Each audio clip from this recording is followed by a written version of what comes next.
That's all right to all. A little less upsetti and eat a little more spaghetti. What's going on, everybody? I know. Somebody gifted me the shirt. So a little less upsetti, a little more spaghetti. Talk about impersonations.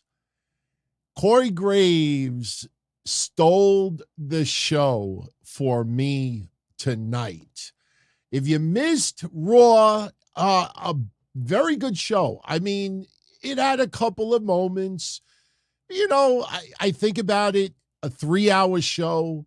I mean, you can't expect 3 hours of rock solid, top shelf programming. It's going to have its peaks, its valleys. You know, last week we tried to do the good, the mid, the bad, the awful, and you really found yourself, you know, more like great and good than anything else. I thought today's Raw was pretty good. But as far as Corey Graves, you know, I got a little workaround as far as online. Like, I can play longer clips as long as it's just audio. And tonight we had Drew McIntyre take on Ludwig Keiser. Maybe my favorite Ludwig Keiser one-on-one match since he's been on the main roster yet. The amount of offense that he gave to Drew McIntyre tonight was impressive. I honestly thought this was a little bit of a breakout match for Ludwig Keiser, and I already think Imperium is fucking awesome. But tonight, man, he really, really shined. But during the match, Corey Graves, and you know he's been practicing it, and, you know, sometimes when you could do really good impersonations, you throw it out there. I mean, you know, I have my share that I do when needed on the shows. But out of nowhere, as I'm taking my notes, I'm like, wait a minute, Ludwig Kaiser's in the ring. How is he talking? Then I thought maybe we had a moment like The Rock, where The Rock was having a match and he, shout out to my man. And you know what the funny thing is? If you actually listen to Corey Graves impersonating Ludwig Keiser, he almost sounds like a German version of The Rock. And I'm not kidding. For those, doesn't matter if you're tuning in via video or audio, you got to give this a listen. I would be disrespecting Raw tonight if I didn't put this up here earlier. Just listen to Corey Graves as Ludwig Keiser tonight. I'm going to do commentary as Ludwig Keiser for the duration of this match. Kevin Patrick, be at the top of your game as we witness a side headlock that will make the Ring General blush. This is expert wrestling ability from Ludwig Keiser. The Ring General is impressed. It went on and on and on. He would go from his regular commentary into Ludwig Keiser throughout the whole match. Beautiful. It just caught me by surprise. And believe me, that wasn't even like the best part. There's so many things and there's so many, you know, angles. You're taking notes, you're trying to watch, you're paying attention, this and that.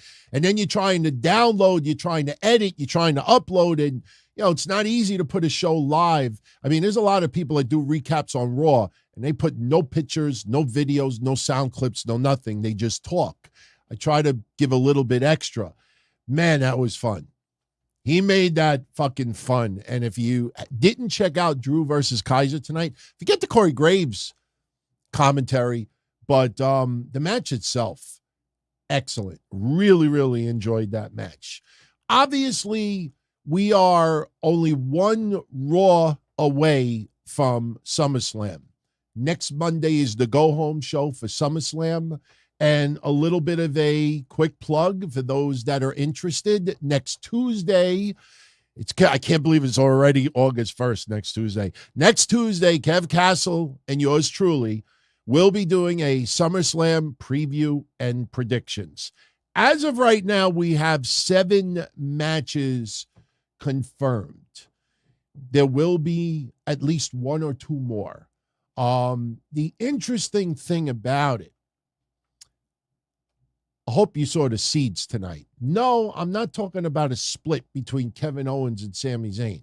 That was something that we talked about a little bit on the sit-down yesterday. But at the very end of Raw tonight, when the Judgment Day came out and took out Seth Rollins, Sami Zayn tried to make the save on his own. He got leveled. Apparently no one else in the back cares about Seth Rollins. Fine. Kevin Owens did not come out because earlier we were given this story that the Judgment Day attacked Kevin Owens during a certain title defense, which we'll talk about in a little bit. And he was injured. That's why Kevin Owens didn't make the save. There's more to it. Kevin Owens not making the save tonight and being injured, and now Sami Zayn being taken out by Judgment Day, that might be the seeds to plant that Kevin Owens and Sami Zayn will not be defending the WWE Undisputed Tag Team Championships at SummerSlam. As of right now, they have no match. Yesterday on the sit-down and even Saturday's Don Tony show, we questioned, who are they facing? I don't think it's going to be Dominik Mysterio. Damian Priest ain't got no match either. Now, sure, something could change next week. I don't see that happening.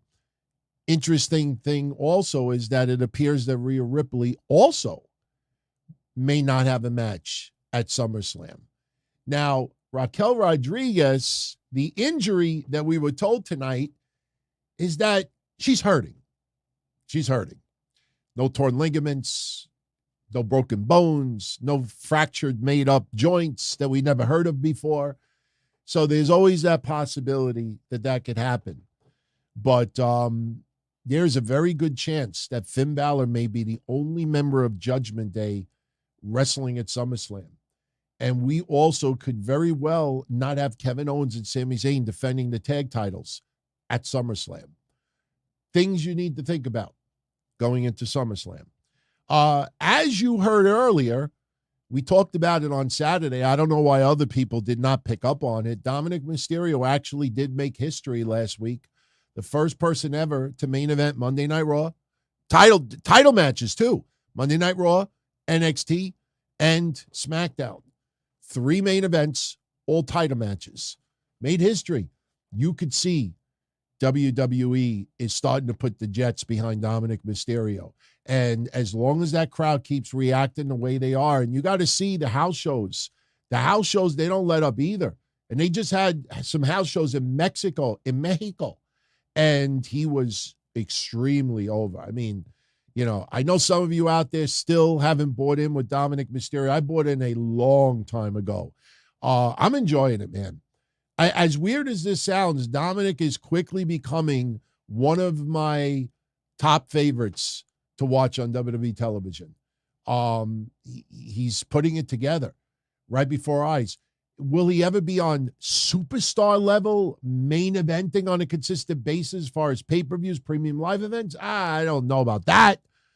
But, man, I don't think maybe he was confident. Maybe his father was confident.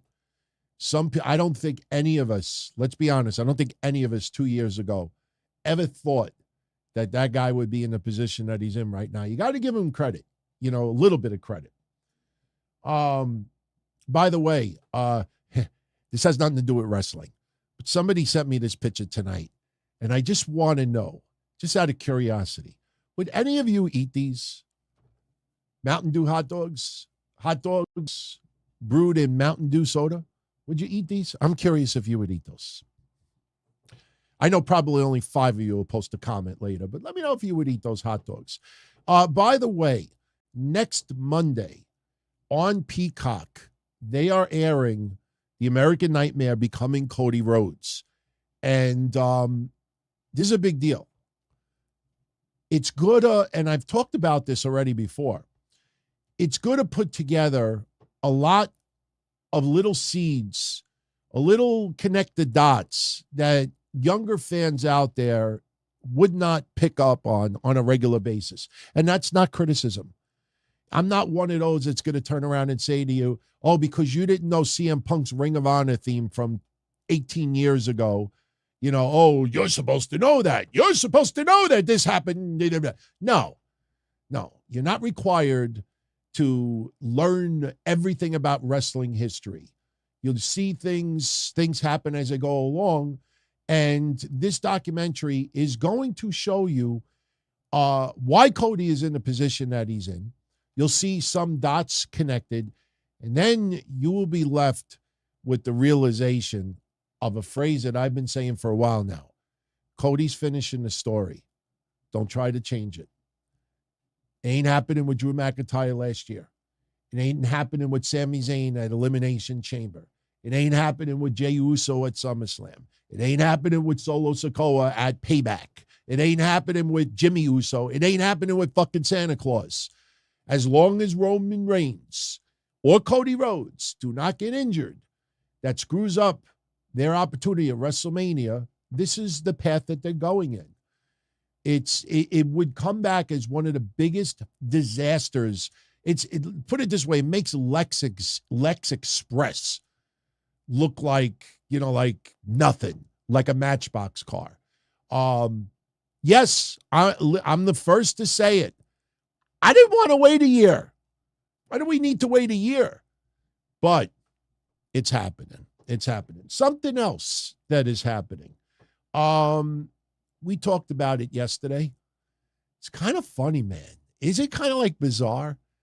We talked last week and we were joking that, about certain things and, the people will put something out there and then, you see something on TV and then they try to put something out there as actual news.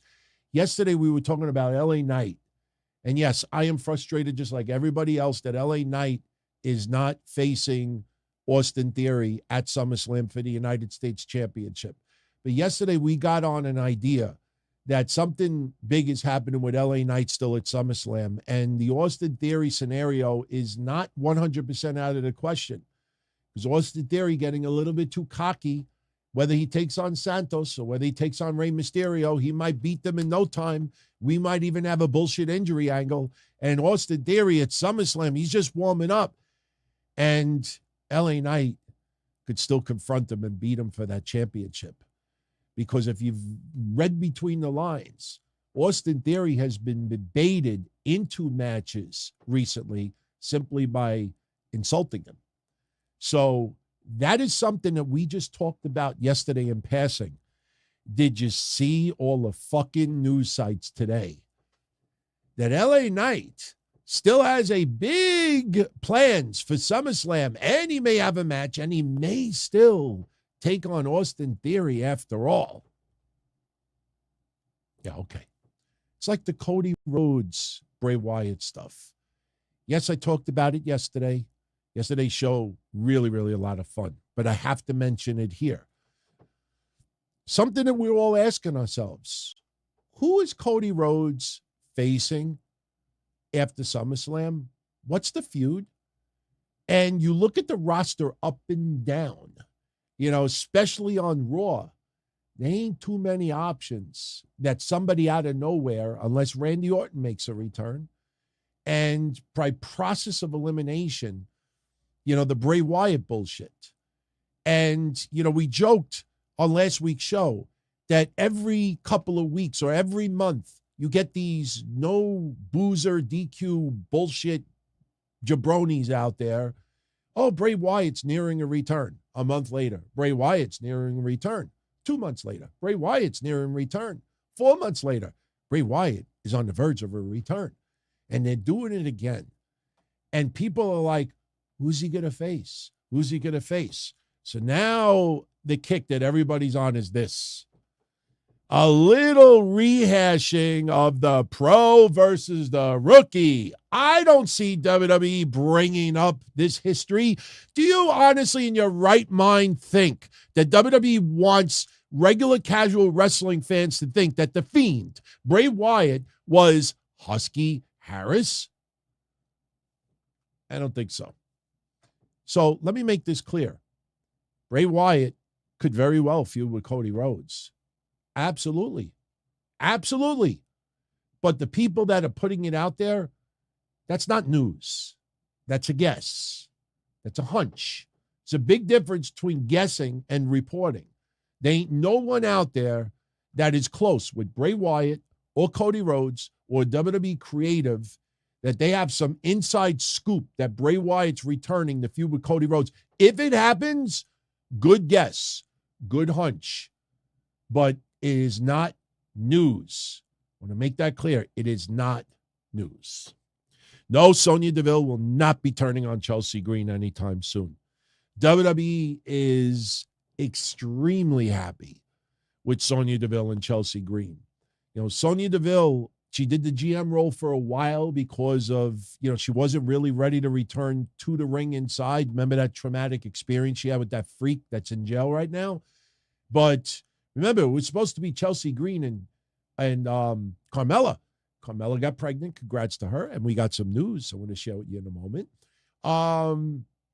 So Carmella getting pregnant, obviously that squashed the idea of that tag team, and they put Sonya Deville.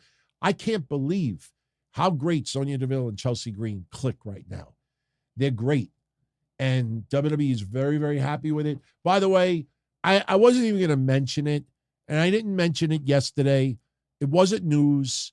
You know, if you look at the size of the belt, it was the giveaway, but I'm going to mention it anyway.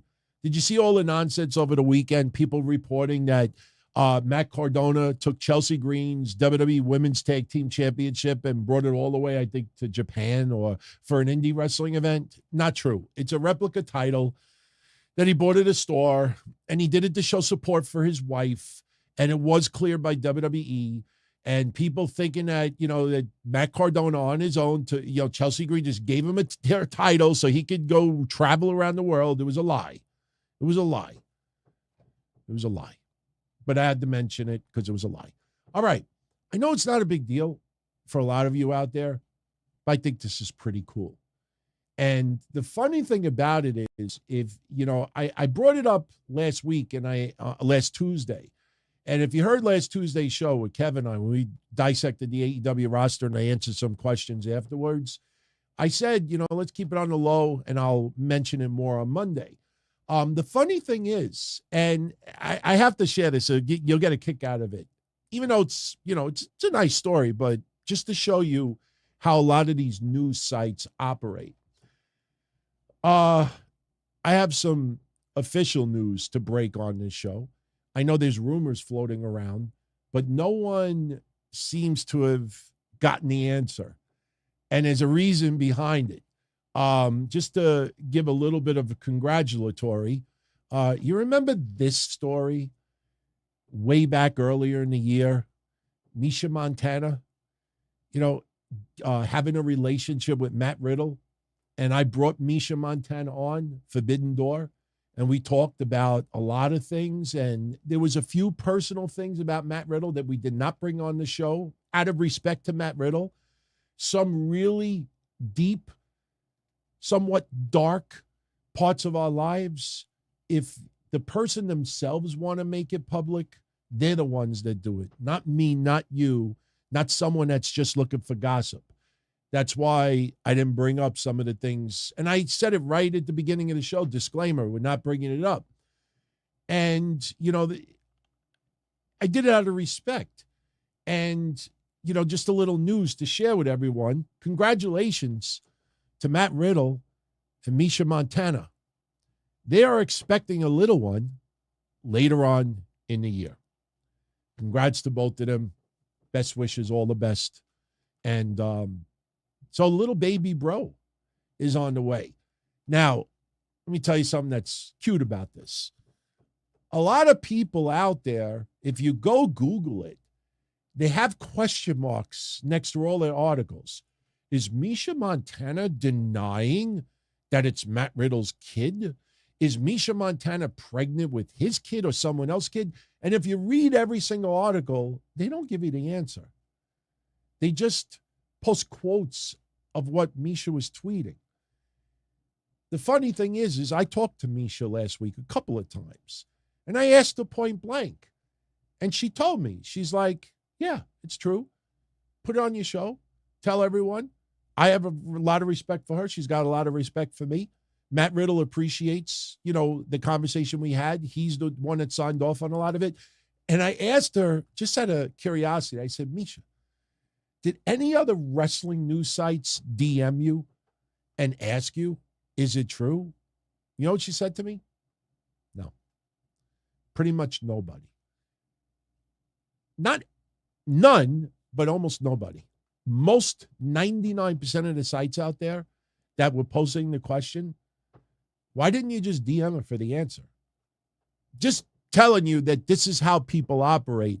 A lot of people don't want to know the answer because it's spicier and it's more clicks and views to leave it as a question. Why do you think so many of these shows out there will put in big, bold clickbait headlines on YouTube, things that aren't true? And a lot of times they post it and you're like, wait, this is not true. And then you click on it and the host says, oh, it's not true. So congrats to both of them. I just wanted to share it. So all the best. All right. One other thing. Then we'll get into Raw. We'll do a couple of previews, some ratings. I got some ratings for you. And I got to tell you something also about the preemption with Friday with the women's soccer. You'll get a kick out of this. But first, I just want to thank everybody who tuned in to this weekend shows. As I said last week, and we kept it quiet for the most part because I didn't want people to think that I was doing it just to get exposure on my show. But I said that any super chats that came in over the weekend, we were going to take them and donate it to Shotzi Blackheart's sister's GoFundMe. She is battling liver cancer. So as I always do for transparency, this is her GoFundMe page as of right now. If you go on there, you will see. You will see my name on there as well. Earlier today, I donated $100 on behalf of the family. And also, we got, over the weekend, about $75 from everybody out there. So I rounded it off. I made it an even 100, and I sent it over. Yes, I know we're not, as big of a lot of these other sites out there, but, it's still, any little bit helps. And I just wanted you to see that we sent everything over.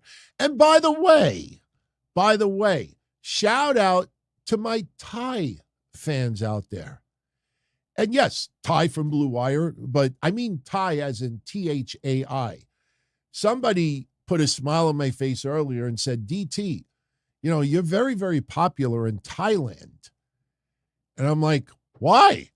And I got an email from someone that lives in Thailand and says, love your show. You're very popular here, and sent me this link. Right now in Thailand, we are number 1. And Jason Solomonster, number 2. Jim Cornette, number 3. So pretty freaking cool, man. I think that is pretty cool. I mean, we're consistently in the top 50. And yes, I'm not going to lie. If we scrap YouTube and scrap video altogether, and all of the shows was strictly audio, believe me, we would be in the top 15 every single week because a good portion of the numbers are divided because of it. I won't give that up anytime soon, but as I say, the audio shows are the lifeline of what I do here. Believe me, if changes ever need to be made down the line, video would probably be the first to go. I'm not going to lie to you. We don't make millions here on YouTube, and that's why so many people clickbait bullshit, because that's the only way that they could get, numbers, money coming in like that. And unfortunately, my tits are not sexy enough that I could be showing you cleavage and talking wrestling and get people to tune in. So, all right, Monday Night Raw tonight.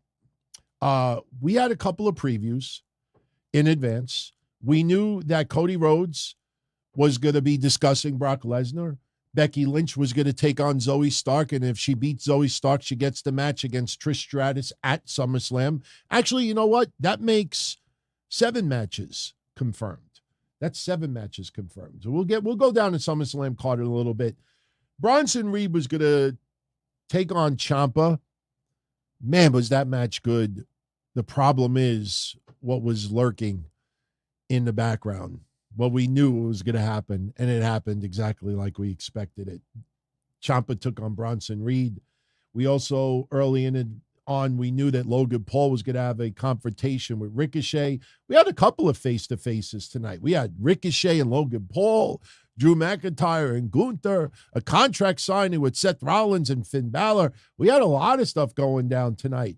But the one that came in a little bit later was this: Liv Morgan versus Rhea Ripley. That match did not happen. It did not happen. And that was an interesting segment because it was very, very good and kind of at the same time. And it was not Rhea Ripley's fault, and it was not Liv Morgan's fault. I can't wait to tell you what really pissed me off about that segment. And I think a lot of you will agree on there. So without further ado, let's, by the way, does anybody out there think that Logan Paul, I don't care how many millions of people who follow him, you would think that standards and practices, and yes, WWE actually does have standards and practices, the network. Why do you think they even edit out the word bitch on highlights? Yeah, they allowed Finn Balor to say it at 10:57 p.m., but early in the night, that shit was censored out. When Finn Balor called that fan, go get laid, you're a virgin, that's somebody that doesn't understand that, you got to be a little bit more careful when you're on WWE television. We'll get to that in a little bit. But, we have to recap Monday Night Raw. Monday Night Raw tonight in Tampa, Florida at the Amalie Arena, Tampa, Florida, home of the Tampa Bay Lightning. 14,409 in attendance. I ain't going to run down every little nook and cranny of this. I will just give you an overview, what I thought of it. Most of it I liked. Some of it I didn't. Some I thought was kind of like, something really irked me tonight. But Judgment Day opened up the show, minus Rey Mysterio. Oh, Rey Mysterio gets the big pomp and circumstance tonight. He made history last week, as we talked about over the weekend. We open up with a little rinse and repeat. And the funny thing is, Kevin Owens even admitted that the opening of Raw tonight was rinse and repeat. And we've said rinse and repeat quite a few times in the last 6 weeks, haven't we? So you got Finn, Rhea, and Damian Priest in the ring. They're talking about their usual shit. The difference today is Rhea Ripley says, not only do we run Monday Night Raw, we also run all of WWE. Rhea Ripley introduces Dominik Mysterio. Dominik Mysterio comes out, gets his own entrance. Crowd is shitting all over him. Dominik Mysterio, Corey Graves pointing out how he made history last week. We get a little video package of Dominik Mysterio winning the NXT North American Championship. And then we get a little bit of an interruption by Kevin Owens and Sami Zayn. Dominik's trying to talk. I am the new NXT North American Champion, whether you, and Kevin Owens music hits. Kevin Owens comes out and admits they did the same shit last week on Monday Night Raw. Kevin Owens says, no one cares about you, Dom. The best thing you could do is shut your mouth forever. And as a wrestling fan, guys, when I hear Kevin Owens saying nobody cares about you, I say to myself, okay, Dominik's an annoying mosquito, no question. But, it gets a little bit over the top. I'm like, really, Kevin? KO? We can talk. We want to see Dominik get his ass kicked. Trust me, I think a lot of you out there would rather see Dominik get his ass kicked than be off TV. So Dominik feels he's being disrespected. And then we get the Acme match, the Acme Insta match. Sami Zayn says that he agrees with Dominik, that Dominik is disrespected because no one in the building respects him. So Sami Zayn says, I have an idea how you could gain a little respect. How's about you face me tonight? And Dom says, yeah, come get some. So Sami says, hey, last week, You wanted us to put the titles on the line. How's about you put your title on the line? Rhea Ripley grabs the mic and says, Dom accepts. So the match is on for later on in the night. Dominik Mysterio defending the NXT North American Championship against Sami Zayn. Opening match for tonight, Becky Lynch defeats Zoey Stark with the manhandle slam. Little bit of a back and forth. Trish Stratus trying to get involved a few times during the match. Trish wearing the mask once again. Trish at one point tosses the mask, trying to distract the referee. The referee tosses the mask away. Little back and forth, but ultimately we get Zoey Stark. Kind of crappy when you look back on it. Zoey just jumps off the rope, and Becky's like, oh, okay, manhandle slam, 1, 2, 3. She gets the pin, and after the match is over, Trish Stratus looks very, very concerned because Trish will be taking on Becky Lynch at SummerSlam. Cody Rhodes comes out next. This was fucking great, man. Cody is on all cylinders right now. Tampa Bay, what do you want to talk about? He does his new shtick that we've been talking about for a few weeks now. My apologies to those at home. Please forgive me as I turn around so I could see all the fans attending it tonight. He turns around and the crowd is eating it up. And he says to everybody, you've all seen the clip, Brock beating me up, Brock beating me with a chair, Brock beating me with a chair in front of my mother. It wasn't on my bucket list for 2023 of Brock beating me with a chair in front of my mother, but I'm not surprised. Color me impressed. Remember, we're talking about Brock Lesnar. He won the UFC title in less than 5 fights. He made an NFL team, the Vikings, without any football experience. He calls Brock Lesnar Mr. SummerSlam. Then he says, you know who was not impressed? My mother. She's the same lady that saw Terry Funk throw fireballs in my father's eyes. She's the same lady who used to have drinks down the street with Gordon Soley at Columbia. Little local pop. Crowd is eating it up. Name dropping localities. And if you Google it, yeah, he's actually telling the truth about the stories of Dusty and his wife and Gordon and others having drinks at the Columbia. Brock, you made a mistake. You left me breathing. I'm going to SummerSlam to embarrass you. I'm not poking the bear. I'm slapping it across the face and telling him to come get it. And the crowd is chanting, Cody, Cody. I want to beat you at SummerSlam because it's what you deserve.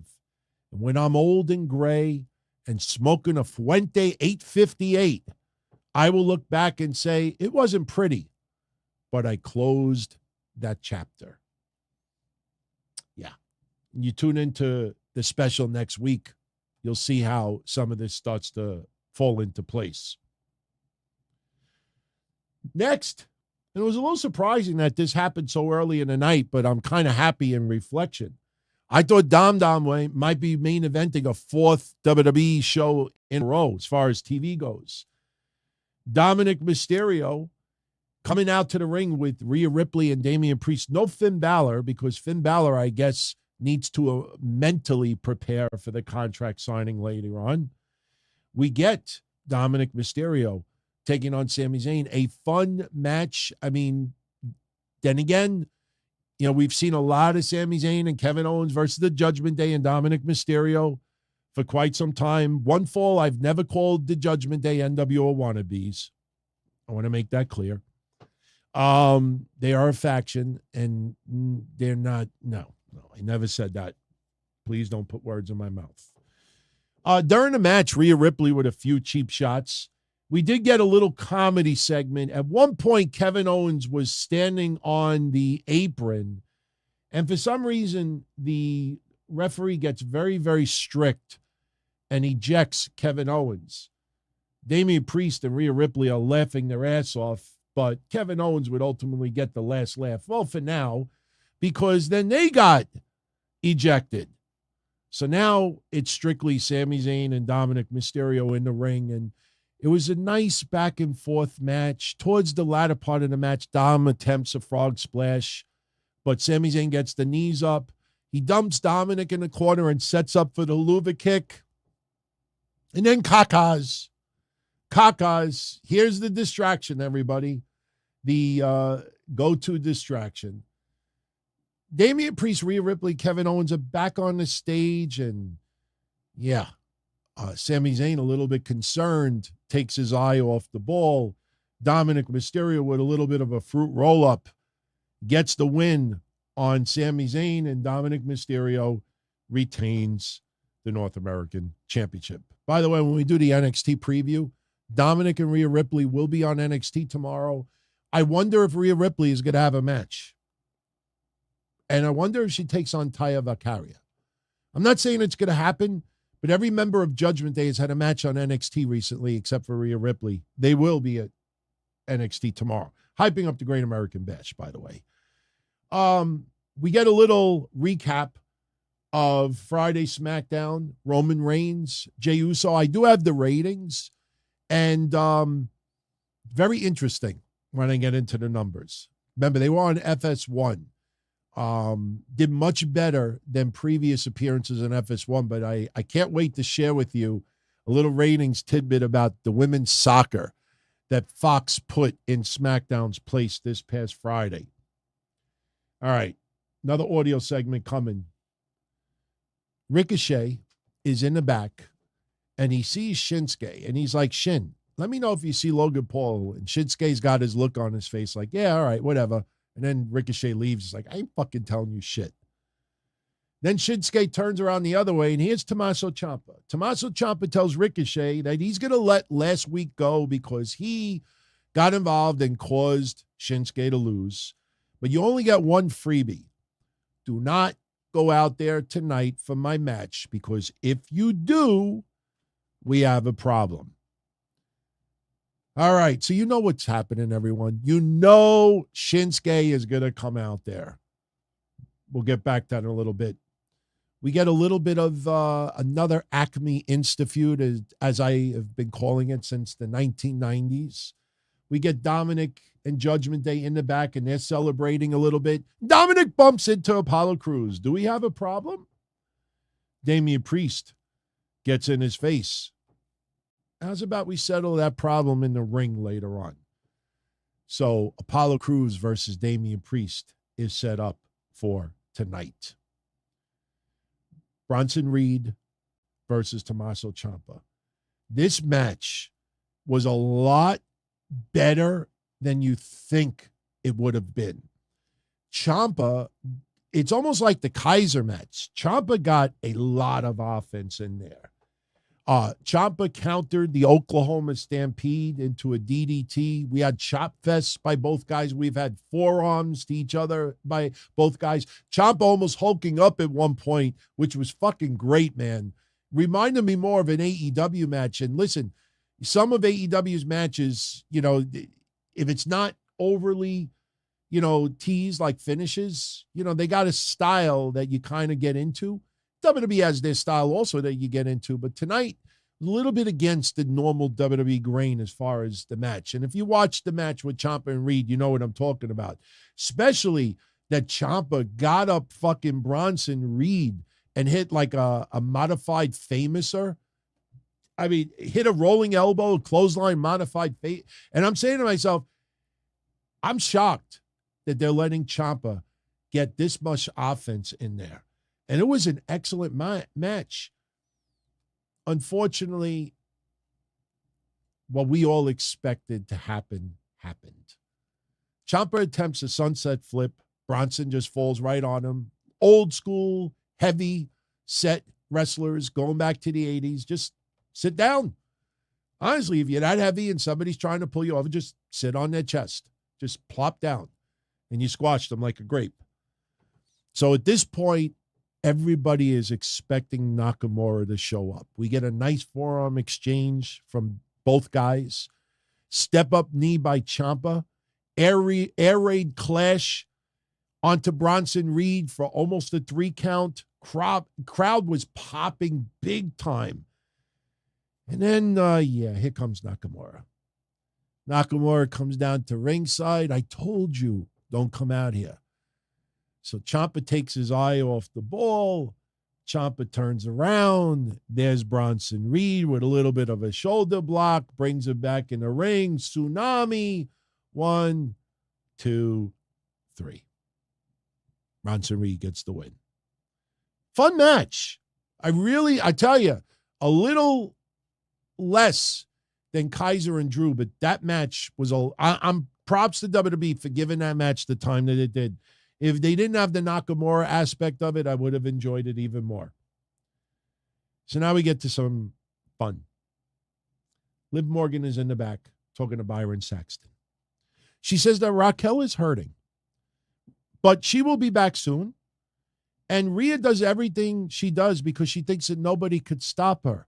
But Liv Morgan reminds everyone that she is the last person to defeat Rhea Ripley, and she will do it again tonight.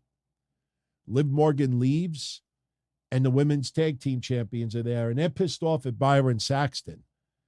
You know, disrespectful that you choose to interview Liv Morgan and not interview us. And Byron Saxton says, well, Liv does have a match tonight with Rhea Ripley. And Sonya Deville is about to rip into Rhea Ripley, and Sonya Deville is like, everything's about Rhea. Everything's about Rhea. And then Rhea Ripley shows up. And then Sonya Deville is like, everything's about Rhea, as it should. As it should. And they walk off. So Rhea Ripley is with Byron Saxton, and she says, I warned Liv and Raquel to stay out of my business. So now we think we're getting the match, Liv Morgan versus Rhea Ripley. Crazy Cruiserweight with a 2-spot. Thank you, Cruiserweight. Much love. Hope you're doing well. We eliminated the mid for tonight, if you know what I'm talking about.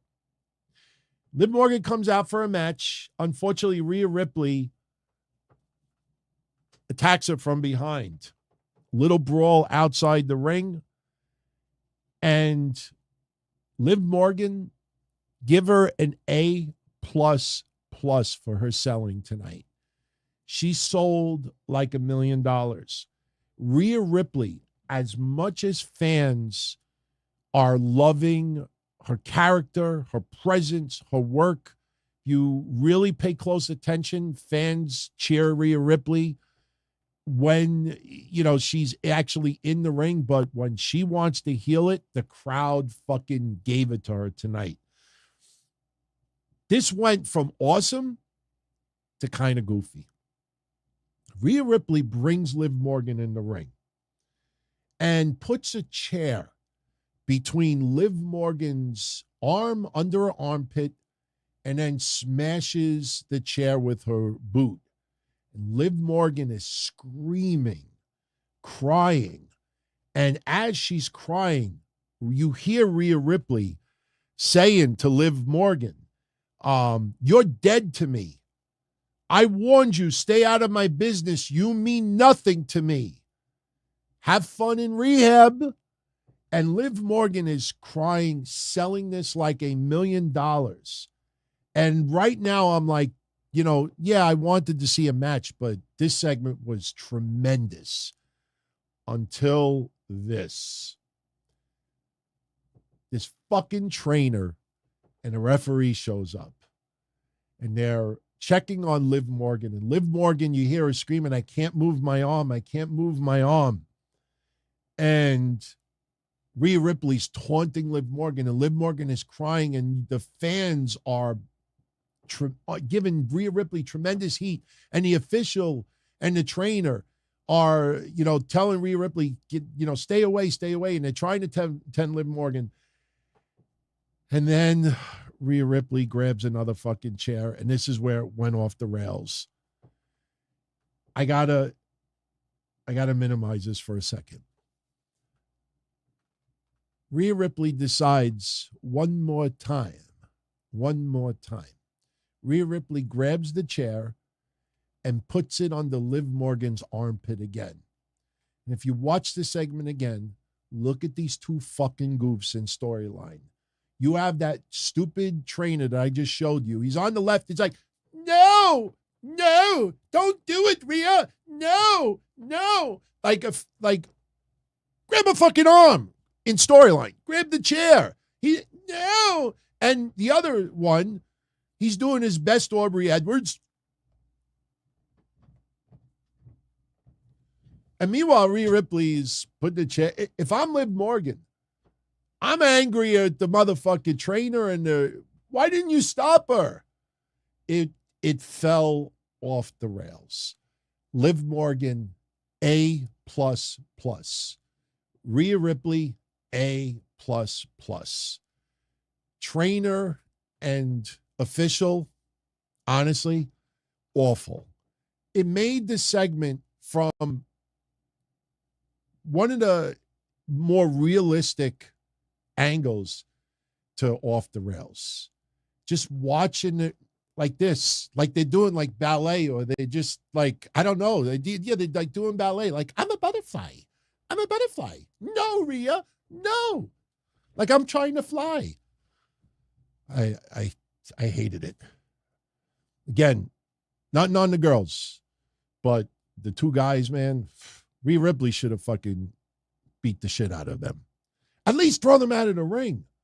Let Adam Pearce, like threaten Rhea Ripley with suspension or something. It just, to me, just fell off the rails with that. Should have been a little bit better. So she sells it beautifully, Liv.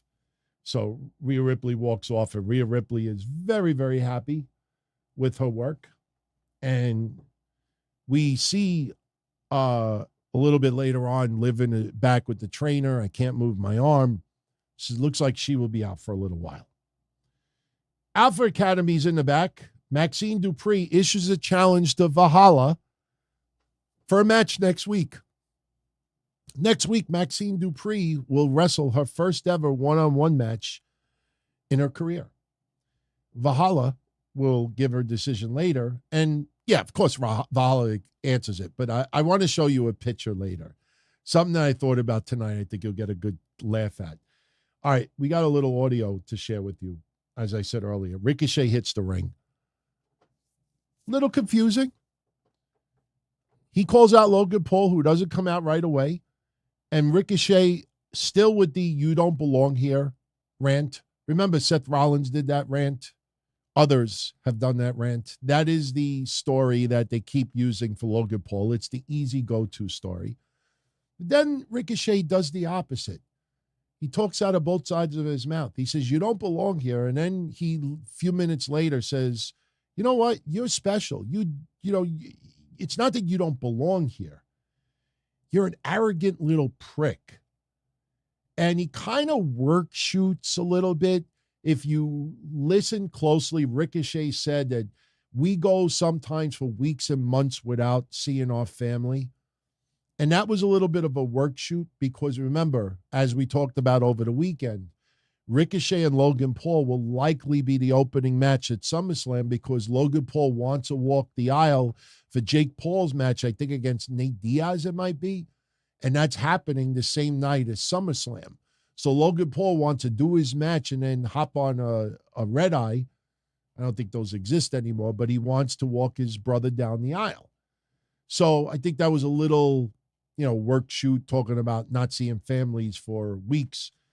So Ricochet issues the challenge for SummerSlam. Then Logan Paul nails him from behind. And as Ricochet is out, Logan Paul decides he's going to take selfies. And as I said earlier, I think he might get a little bit of heat from WWE for saying this. Yeah, that's right, Tampa. I'm going to show all of you why I am the best in the WWE. Sounds a little bit like Braun Breaker right there, doesn't he? I'm talking to you up front. Yeah, guy with the mustache. Hey, smile, bro. I'm going to make you famous. Yeah, you need to get laid, you stupid virgin. hey, for... All right. So anyway, he's touting what he's going to do at SummerSlam, and Ricochet ends up getting the upper hand, leaves him laying and nails Logan Paul with a shooting star press. A few moments later, we see Logan Paul in the back with Byron Saxton, and he feels so disrespected that he's going to show up again next week on Raw. And that's obviously the go-home show for Raw for SummerSlam. So Logan Paul will be on Raw next week. Here is something that we had a feeling could happen, and it looks like that it is. Shayna Baszler is in the back with Jackie Redmond. Shayna Baszler basically says a match will not settle this. At SummerSlam, she challenges Ronda Rousey to a fight. Now, you could look at this two different ways, everyone. In Monterrey over the weekend, Shayna Baszler wrestled Ronda Rousey. Some of the reports online said that the match was not very good. I don't know if they just need more time to work, but understand SummerSlam is less than 2 weeks away. So they don't have much time. You could work out in the ring, but you got to test it at house shows and crowd reaction. So I wonder if it's been changed to a fight because maybe they're worried that a wrestling match would suck. It is pretty interesting that it looks like it's going to be a MMA rules, octagon. Then you got to think to yourself, are they going to script, the actual brawling? I mean, you kind of feel like Shayna Baszler has got to come out on top, especially if Ronda Rousey is going to be leaving soon. And who knows, maybe next week they amp it up a notch. But Shayna Baszler issues the challenge, SummerSlam. Not a wrestling match, but a fight. Damian Priest beats Apollo Crews with the South of Heaven. Very, very quick match.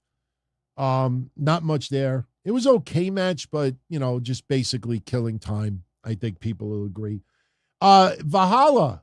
We see a little video of Valhalla with the Viking Raiders, and she accepts Maxine Dupree's challenge. And I'm looking at them and I'm saying to myself, wow, that must really suck if they had to put all that makeup on just so Valhalla could say, I accept. I'm sure they probably have recorded vignettes for things over the past, but something tells me that, that this match with Maxine Dupree was not necessarily planned the way that they wanted it to, but Valhalla accepts. So next week, they're going to have a one-on-one. So now we get to the good shit. Imperium is in the ring. Drew McIntyre comes out. Drew McIntyre wants a shot at the Intercontinental Championship. And Gunther, if you listen closely, Gunther kind of like losing his accent a couple of times, if you listen closely. But Gunther is asking the question more than once. You want to fight me tonight for the Intercontinental Heavyweight Championship? He always adds the word heavyweight, which I like. And then he says that I'm not putting the title on the line in Tampa in front of these degenerates. He brings up how Drew McIntyre failed at Clash at the Castle. He failed at WrestleMania. And one of the rare times, Gunther getting the what chance doesn't faze him at all. Gunther tells Drew, I'm going to humiliate you at SummerSlam, and then we get story time with Drew McIntyre. Drew McIntyre brings up WrestleMania. Drew McIntyre talks about how back in the day, he and Sheamus always wanted to fight each other one-on-one at WrestleMania, and WrestleMania was a three-way, and they beat the crap out of each other, and Gunther ended up taking the scraps, picking the bones, and got the win, which he should. Drew admitted that, but at SummerSlam, it's going to be one-on-one, and I'm going to beat your ass at SummerSlam. And for some reason, Ludwig Keiser is extremely pissed off. Really pissed off. Did you get the little bloodline joke, everybody? Did you get the little bloodline joke? Drew McIntyre says to Ludwig, because Ludwig's like, how dare you insult did I? And Drew is like, I like you, Ludwig. fact, I think you should be the leader of Imperium. And I'm thinking, oh, now they're biting off of bloodline stuff. That Jey Uso should be the leader of the bloodline, the tribal chief. Drew tells Ludwig tonight, I like you. You should be the leader of Imperium. And he's looking at him like, the fuck you talking about? Drew McIntyre is like, hey, I'm dressed tonight for a match. You're dressed. Let's have a match. We go to commercial. We come back. We have an awesome match between Drew McIntyre and Ludwig Keiser. Drew McIntyre beats Ludwig Keiser, but Ludwig Keiser got a hell of a lot more offense than I thought he would get, especially this close to SummerSlam. Get a really, really nice air raid clash by Drew. Ludwig Keiser tries to hit a future shock, but eats a glass cow kiss, and here's where we think the match is over. Drew McIntyre goes for the Claymore, but Ludwig super kicks Drew. And what was interesting, if you go back to that match, what was interesting is I kept hearing the crowd throughout the match, we want tables, and I'm saying to myself, Drew McIntyre is not the type that would use tables. Why do they keep chanting for tables? I didn't hear them chanting that for Dominik and Sami. I didn't hear them chanting that for Damian Priest and Apollo Crews, even though that match was very short. I didn't hear it with Becky Lynch and Zoey Stark. I didn't hear it with Ciampa and Bronson Reed, but they chanted it numerous times. And Drew McIntyre ends up hitting the Claymore for the win. And then immediately after the match is over, Imperium, Giovanni Vinci, and Gunther start attacking Drew McIntyre. Matt Riddle goes to make the save, and unfortunately, as we keep talking about, there's the pin from Drew McIntyre. Matt Riddle is laid out by Gunther. Gunther then powerbombs Riddle, goes outside the ring, nails a kick to Drew McIntyre's head, knocking him out. And we hear more. We want tables. And Gunther obliges. He starts taking the commentators' monitors off the table, and the crowd is popping. They're getting fucking tables. And Gunther looks like he's about to dump Drew McIntyre through the table, but Drew McIntyre reverses it, and he powerbombs Gunther through the table. And crowd went nuts for it. And yes, I think it deserves to be brought up one more time. If you're catching the show live right now and you didn't hear the very beginning of tonight's show, to me, not only was this match awesome, but Corey Graves tonight, multiple times during this match, decided he was going to impersonate Ludwig Keiser one more time because it was that good. I'm going to do commentary as Ludwig Keiser for the duration of this match. Kevin Patrick, be at the top of your game as we witness a side headlock that will make the Ring General blush. This is expert wrestling ability. All right, we don't need to do any more, but you get the picture. Lot of fun. So Drew McIntyre leaves, Gunther laying, crowd is going nuts. Ronda Rousey is in the back, and she accepts. It was funny. She's like, Shayna Baszler doesn't challenge me to anything, but she accepted the fight anyway, so we're going to get that fight at SummerSlam. Then we get the Finn Balor, Seth Rollins face-to-face. Finn Balor comes out there first. Adam Pearce was supposed to oversee the contract signing, but with all the chaos that the Judgment Day did tonight, we can handle this like gentlemen. And while this is going on, the crowd is serenading Seth Rollins, who hadn't even come out yet. And it's funny, I'm looking at the social media reaction, and they're like, crowd, shut the fuck up. Let Balor talk. And I'm saying to myself, no, this is what they're supposed to do. You know, when Balor looks pissed, he's doing his job. I mean, they're not trying to sabotage Balor. This is part of the show. So Seth Rollins' music hits, gets a big pop. Seth Rollins hits the ring, and they sign the contract. And right as they sign the contract, Finn Balor with a few insults to Seth Rollins with a few insults to Finn Balor, and Seth Rollins says, if you beat me, your title reign is going to be even shorter than your Universal title reign, because Damian Priest is going to immediately cash in on your ass, and you know that you would do the same to him. And at SummerSlam, it will be the end of Judgment Day. So Finn Balor thinks it's pretty funny. Finn Balor says that the Judgment Day run Monday Night Raw, he's got this smile on his face, and the crowd is now giving a what chance to Finn Balor. And Finn Balor's doing his cadence to go along with the what's, and the Judgment Day show up. And Seth Rollins realizes he's got a little bit of a problem. And probably the line of the night, Finn Balor talks about how he's, for 7 years, waited for this.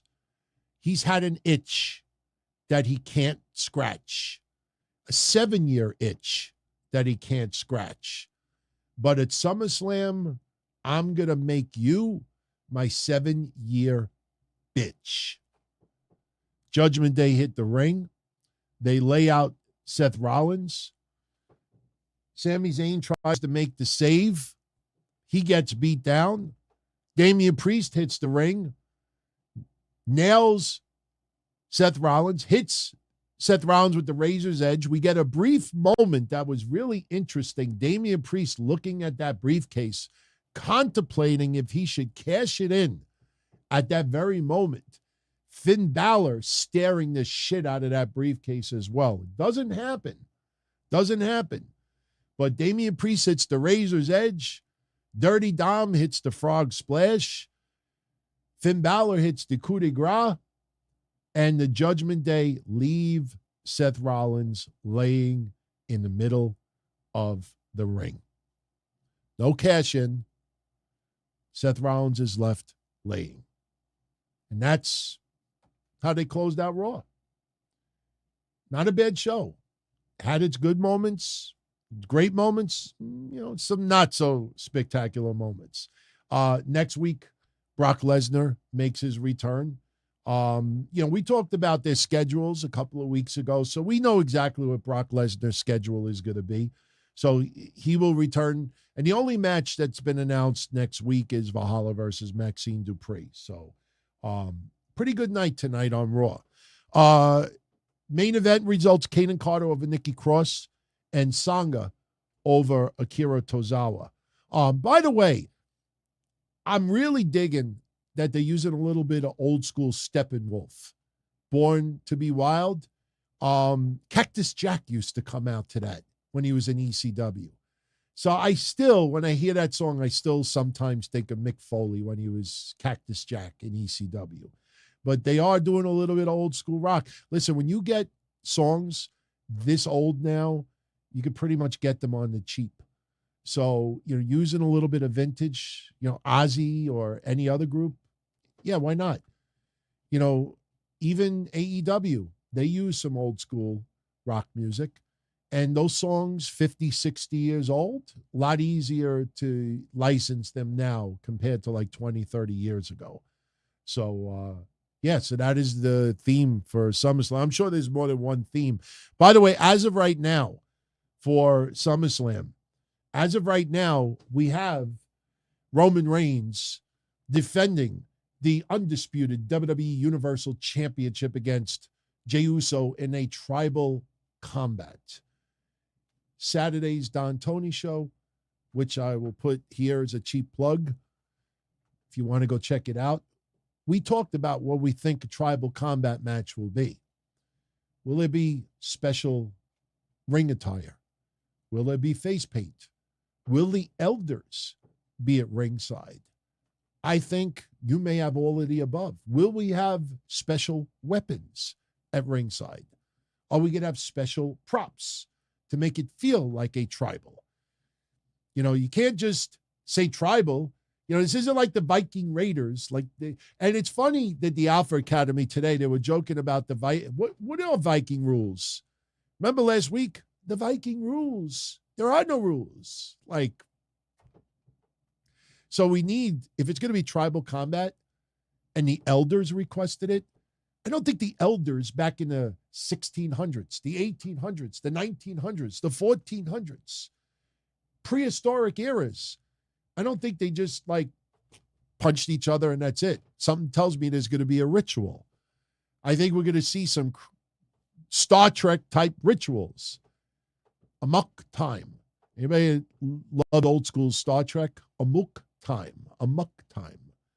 So we will see. But that match is going down. Asuka will be defending the WWE Women's Championship against Charlotte Flair and Bianca Belair in a three-way. Logan Paul will be taking on Ricochet, and that will probably open up SummerSlam. Seth freaking Rollins defending the WWE World Heavyweight Championship against Finn Balor. Cody Rhodes versus Brock Lesnar. Shayna Baszler versus Ronda Rousey in a fight, probably MMA rules, octagon, fight pit. Don't know. I'm sure we'll get more details. Will we have a special guest referee? Something to think about. Also, Trish Stratus taking on Becky Lynch. And we'll find out what other matches are going to be signed. I'm sure something will be added probably at Friday SmackDown. So that is what we got so far. Now, before I get into couple of interesting ratings tidbits. NXT for tomorrow, Dominik Mysterio and Rhea Ripley will both be in attendance. Also tomorrow, we're going to have a 6-man tag. Ilya Dragunov, Carmelo Hayes, and Trick Williams versus the Schism.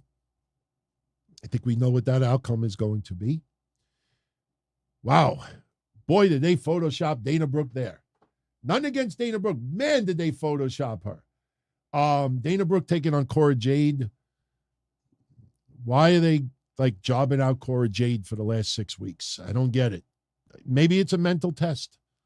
You'd be surprised. Gable Steveson will reveal his future in NXT. Now remember, there's a lot of rumors that Gable Steveson is going to be returning back to competition.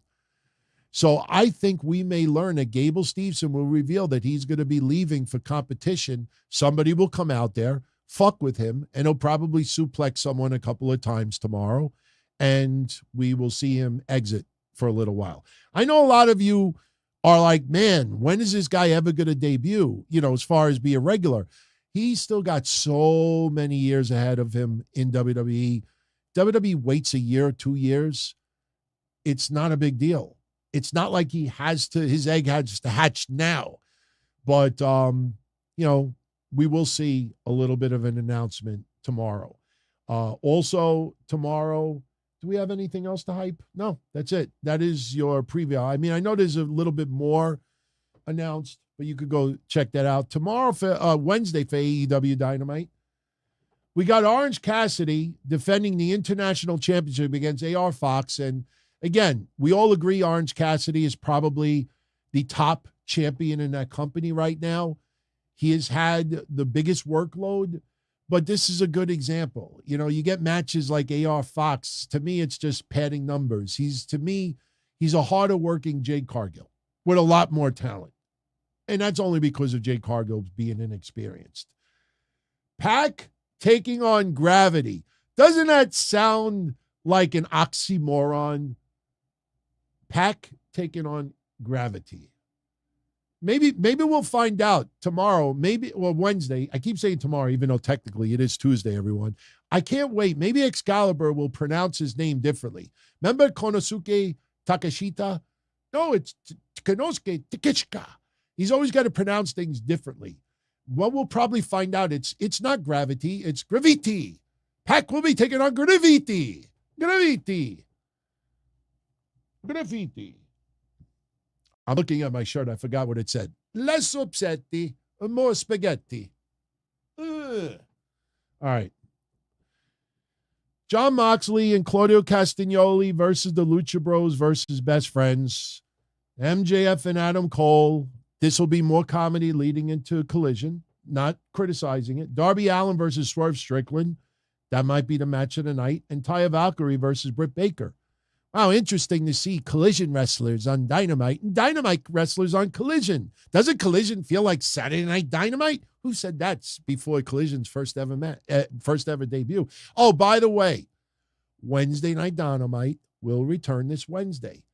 And I can't wait to vent about this. Am I upset that Rush re-signed with AEW? No. I have become a big fan of Rush. I like him. Remember, I used to say he looked like, what happens if you if a Latina had sex with Batista. To me, he looks like Batista had sex with a Latino and gave birth to Rush. But I like Rush, but they did it again, everybody. What's that fucking thing that we've been talking about for about 7 months? Somebody's contract is up in AEW. Rumors they might sign to WWE. And then all of a sudden, he chose AEW over WWE. They fucking did it again today. Knew it. Dave Meltzer started that shit. Oh, Rush's contract, it's rumored to be up. And, WWE has interest. Oh, no, Rush chose AEW over WWE. Fucking did that shit again. I'm not saying that Rush didn't want to choose WWE. All I'm saying is that they knew what Rush was going to do. And they kept it vague for 10 days. Remember Jay White? 10 days. Him, 10 days. And others, 10 days. And it'll probably happen with Hook. But Hook, it's a little bit different because Hook is kind of like a potted plant. He doesn't really talk much. And I'm not criticizing him. But they do that shit all the time. And people online, Tony Khan was trending tonight. And when I looked it up, it's because there's millions of people. Oh, Rush chose Tony Khan and AEW over Triple H and WWE. Smell that shit a mile away, man. All right.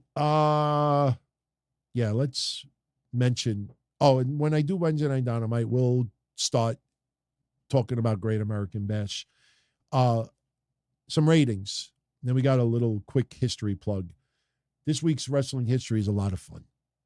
I don't have all the previews in front of me, but just a couple of picture previews. Jim Cornette made his WWF debut this week in history.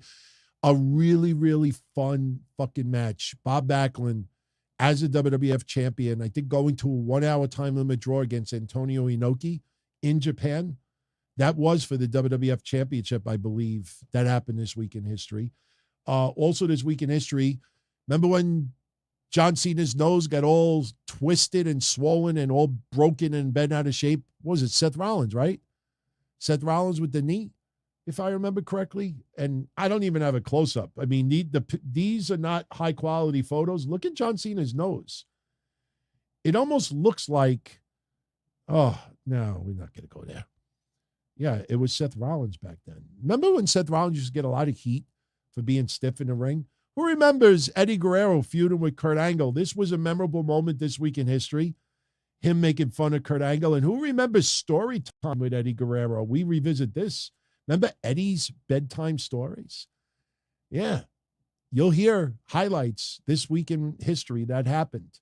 Also, for this week, let's see what else we got. I know a lot of women's stuff happened this week. Oh, Hulk Hogan, brother, N-word, barred pretty much from wrestling for a little while, cried on ABC TV. I never should have said what I said, brother. Did he? Oh, shit. Fuck. It fucking rewound it on me. That's all right. We get there. We got there. There we go. All right, Hulk. Oh, look at that. Triple H gets busted doing moves on Trish Stratus. Looks like he's doing a little doggy. Trish Stratus, Triple H, Stephanie walks in the room. What the fuck you doing, Triple H? That was a funny segment that happened this week in history. Also this week in history, Dusty Rhodes, last ever NWA Heavyweight Championship reign. This week, and look, he's with Gordon Soley. Maybe they were going to Colombia for a couple of drinks after with Michelle. For real. Pretty cool. That this week in history that happened. Also, now we start getting into the women. I think Miss Elizabeth made her debut, managing Macho Man this week in history.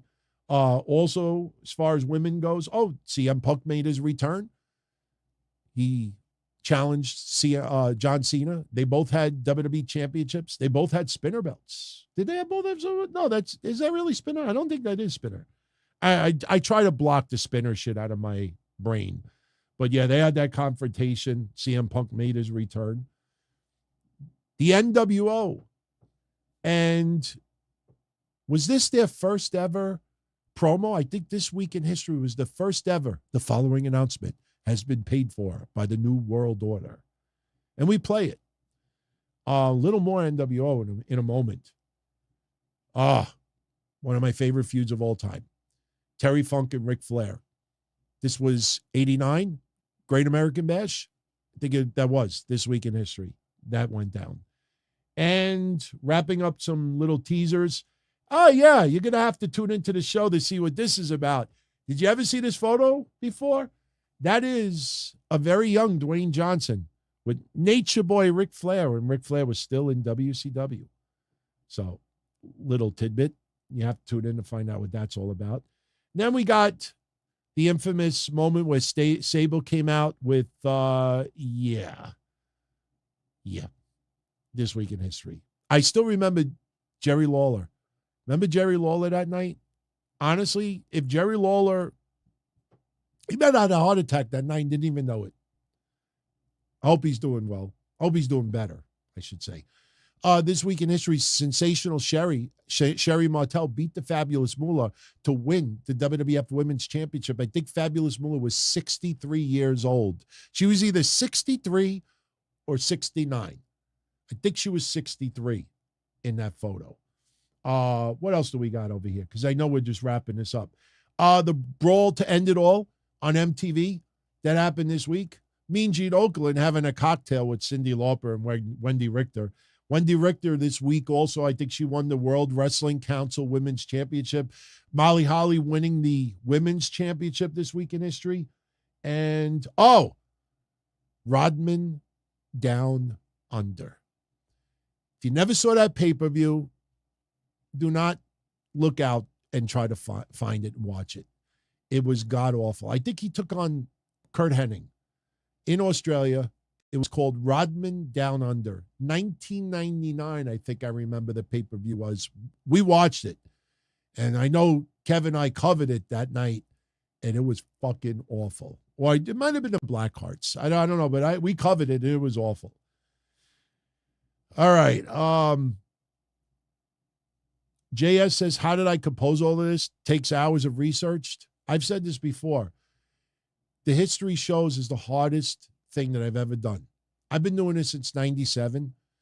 Those shows were the hardest thing that I ever did.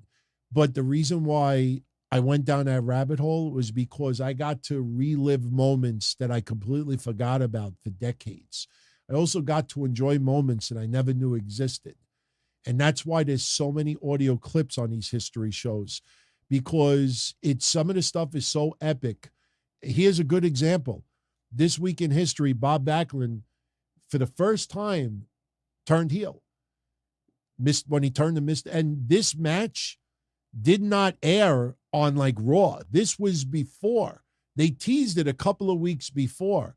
The greatest WWF Superstars match of all time. Bret Hart defending the WWF Championship against Bob Backlund. That match, Jim Ross covers it on commentary.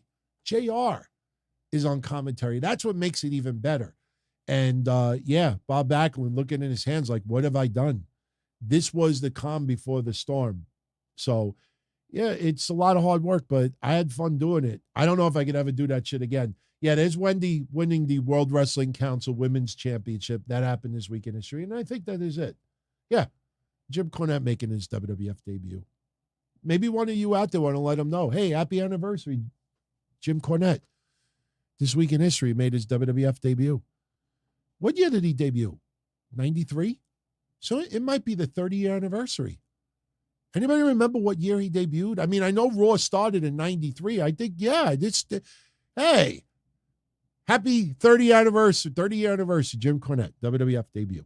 All right, some ratings this week. This is interesting. Did you all, I know that when Showbuzz Daily closed down, that all the wrestling news sites out there, they just wait for WrestleNomics to post a number. Otherwise, they have no connections whatsoever.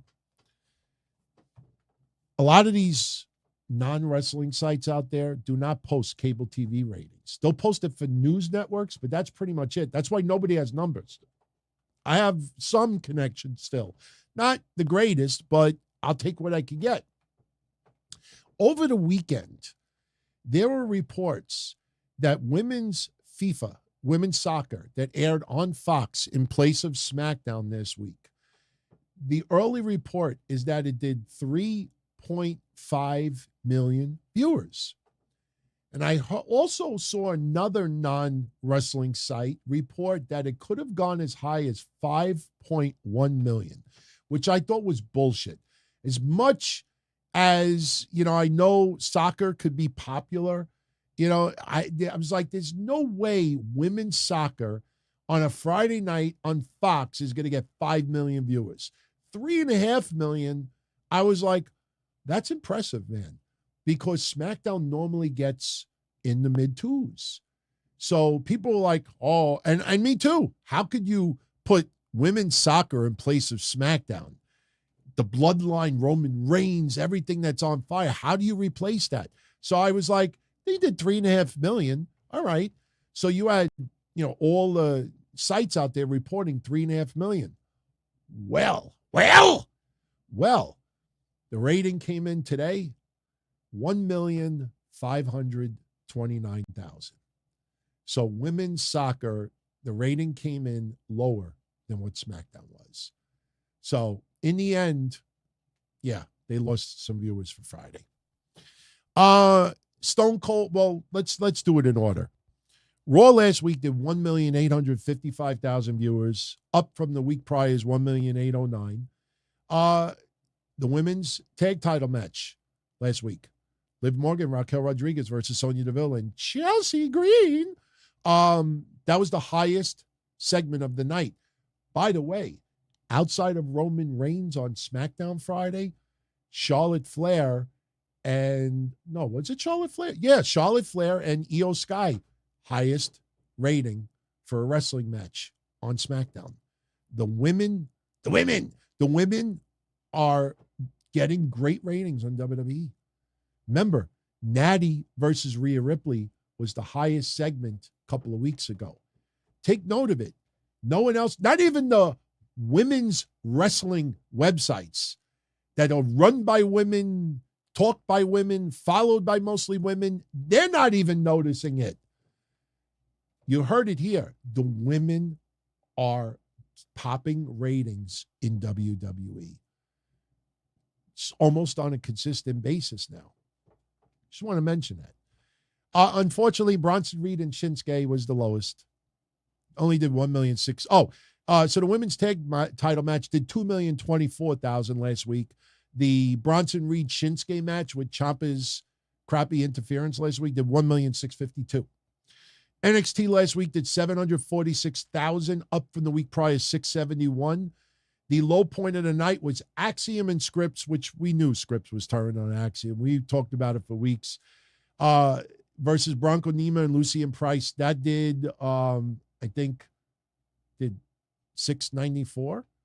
Wes Lee versus Dominik Mysterio did 844. And as we talked about on Saturday, Dominik Mysterio outdrew Finn Balor and Damian Priest match on NXT. Dominik Mysterio, if there would have been an overrun, would possibly have reached Seth Rollins' rating against Braun Breaker. Pretty wild when you think about it. Dynamite Wednesday did 953,000 viewers, up from the week prior's 825. The early part of the Elite versus the Blackpool Combat Club, Blood and Guts, was the high point, did 980,000 viewers. As the match went on, the ratings went down. When Blood and Guts first started, it started at 980. By the time Blood and Guts finished, it was down to 928. As it went on, it lost some viewers, not a lot. We're not trying to be dramatic here. The low part of Dynamite was Hook versus Jack Perry and Kayla Sparks versus Britt Baker. That did 914,000. Nothing should be shameful, should be shamed that night. Every quarter was over 900,000. New Japan Thursday did 63,000 viewers, up from the week prior's 56,000. Impact Wrestling did 111,000, down from the week prior's 126. Kind of surprising now that Trinity is the Knockouts champion. They just can't get more viewers to tune in. I don't get it. Up 10, down 10. Up 20, down 20. Rampage this past Friday did 415,000 viewers, up from the week prior's 310, about a 25% increase. The high point of the night was the Royal Rampage match, which did 474,000 viewers. Unfortunately, as we bring up the low point of the night, women's match, Athena versus Willow, lowest part a week earlier. Women's match on Battle of the Belts, lowest part of that. AEW, unfortunately, the women's matches, unless they're thumbtacks, blood, barbed wire, chairs, and weapons, and it has to be announced in advance, they're the lowest parts of the night consistently. It's pretty wild to see the difference. But Statlander and Shafir only did 359. SmackDown Friday did 1,230,000 viewers. I know that's pathetically low, but that is FS1. And, in the past, they didn't even break 1 mil. So 1,230,000 is a decent number being on FS1. The low part of the night, and I think this is common sense, the low part of the night was the opening of SmackDown. Probably because a lot of people forgot that it was on FS1. Rey Mysterio, Sheamus, Cameron Grimes, and LA Knight did 1,008,000. The high point of the night was the Rules of Engagement. Roman Reigns, Jey Uso, Solo, Paul Heyman, 1,484,000. So to close out SmackDown with 1.5 mil on FS1, not bad. By the way, the week prior, Jey Uso with Solo Sikoa and Paul Heyman when he super kicked Paul Heyman, that quarter did 2,570,000. So even without Roman Reigns, Jey Uso got almost 2.6 million. That's pretty damn good. AEW Battle of the Belts did 520,000. That is the week prior, obviously. The high point was the post-match with Ricky Starks and CM Punk and Orange Cassidy versus Lance Archer. That did 599,000 viewers. Luchasaurus versus Shawn Spears did 446.